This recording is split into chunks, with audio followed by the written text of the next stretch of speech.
Hello, friends. This is Dave Hurwitz, executive editor at ClassicsToday.com. Yeah, and now we're going to cover, believe it or not, out of professional obligation, the Solti opera boxes. Because if you've been getting the big Solti boxes, you know, Solti in Chicago and Solti in Europe and Solti in London, Solti in the subway, Solti underwater, Solti on Mars, Solti does this, well, Solti on the International Space Station. Yes, he's been everywhere. He made recordings. However, those boxes generally leave out his opera recordings because that would have been probably too expensive, and they weren't made anywhere apparently. Solti in Purgatory, I don't know, wherever they were made. So there are four of them. They are Verdi, Strauss, Wagner, and Mozart. And of course, they're not complete in the sense that they don't give you everything he did in those composers, because some things he made more than once, like Verdi's Otello, for example, and so you don't get all of them, but you get most of them. And usually they're well chosen because, generally speaking, the earlier ones are the better ones and the earlier ones are the ones you get.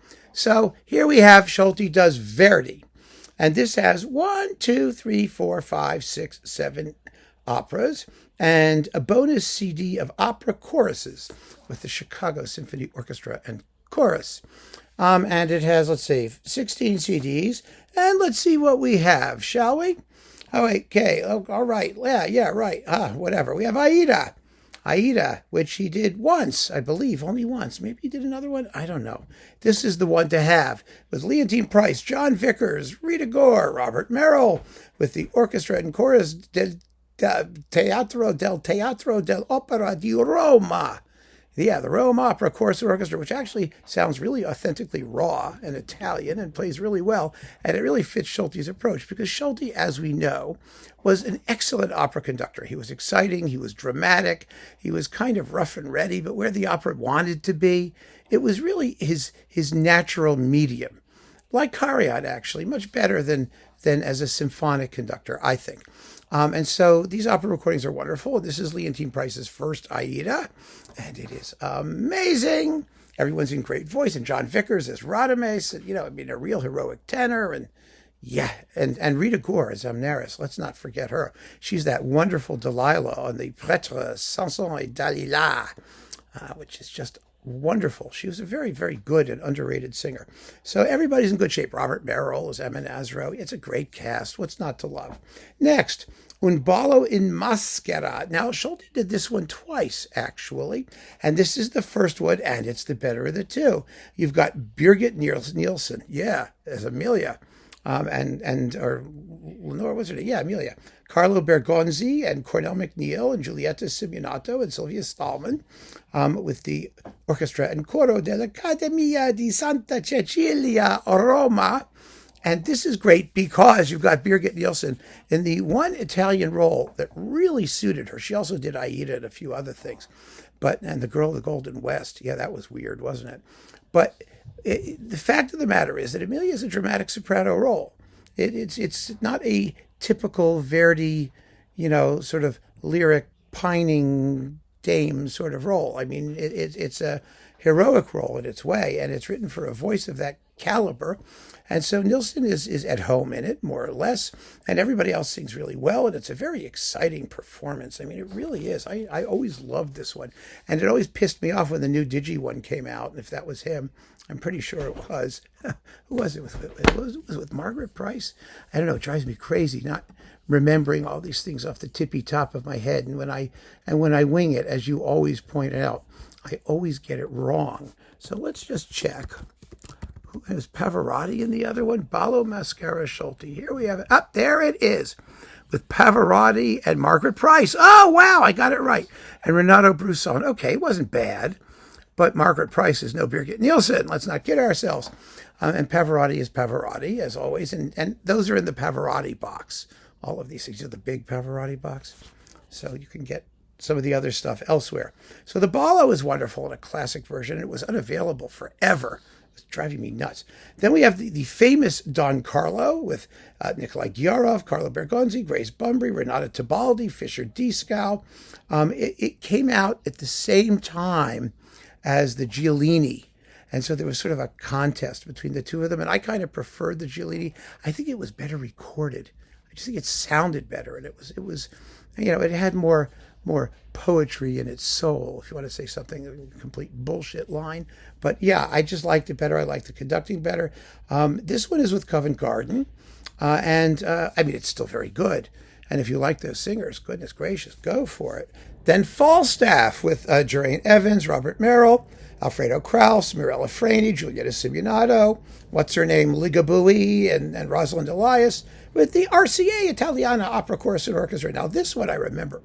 I remember this one because, when you're young and in the day when, like, you read Gramophone and the Penguin Guide and all the British people mooned over Geraint Evans as Falstaff. They just couldn't get enough of Geraint Evans. And all the people who liked real opera, like Italian opera, thought he was a joke and that Geraint Evans was ridiculous because he was English. Truth is, he's perfectly fine as Falstaff. I never had a problem with him. I really didn't. I didn't, go nuts like the English press did.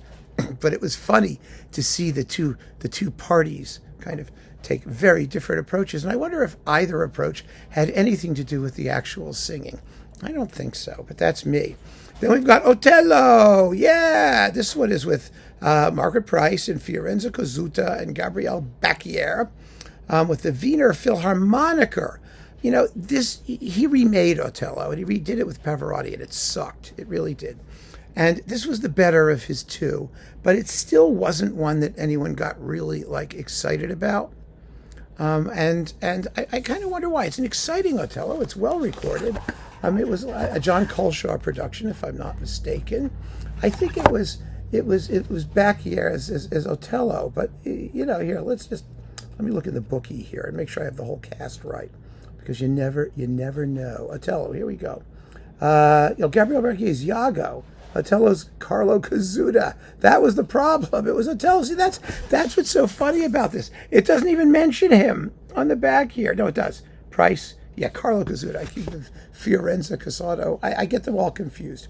So yeah, Carlo Cozzuta. Yeah, they do mention him as the Otello. But that was the problem. The problem was the Otello. That's it. And then Margaret Price is lovely, and Gabriele Bacchiere is Iago, and all these other normal people doing these operas. So yeah. It was never regarded very highly, and so he redid it with Pavarotti, and it came out even worse. And that's what happens when you try and do those things. Then we get, let's see, I think next is Simone Boccanegra. Yeah, Simone Boccanegra with Leo Nucci, Kirita Kanawa, Pata Berculadze, Paolo Coni, and Carlo Colombara, and Giacomo Aragal, and other famous people. I didn't like this performance. I didn't like it at all because I was raised on the Claudio Abbado one, which is so fabulous and so close to perfect. You can't imagine anyone bettering it, and they don't. They really don't. I found it to be a kind of a skate over the surface of the opera, quite frankly. And this is with the orchestra of La Scala. There you go. What a shame. Okay, then we have Traviata. See, Solti's Verdi operas get worse, not because of Solti. Interestingly, it's the singers. You can follow in this series of operas sort of the decline in Verdi opera singing. Although this is not bad. This has got Angela Gheorghiu as Violetta, and she was a very good Violetta. It was one of her better roles. And let's see, who's Flora? Who cares? And Nina, Alfredo, Frank Lepardo, and Giorgio is Leo Nucci. It's a good, solid Traviata. This is also a Covent Garden production from 1995. It was recorded live, I remember. And I remember when it came out, and everyone was really pleasantly surprised at how good it was. And it is. It's a fine performance, and the audience is not obnoxious, and it's okay. Then you get opera choruses and other goodies, and so there you have it. The Solti Verdi box. On the whole, it's very, very good. I mean, the Aida, the Ballo, the Carlo, and the Falstaff are all really good. The Atello is good, as long as you don't mind it not having Otello. And then Simone Boccanegra is so-so, and Traviata is quite good. So it's a good box. and it's still out there as far as I can tell. We'll have a good time going through these. I think all four of them.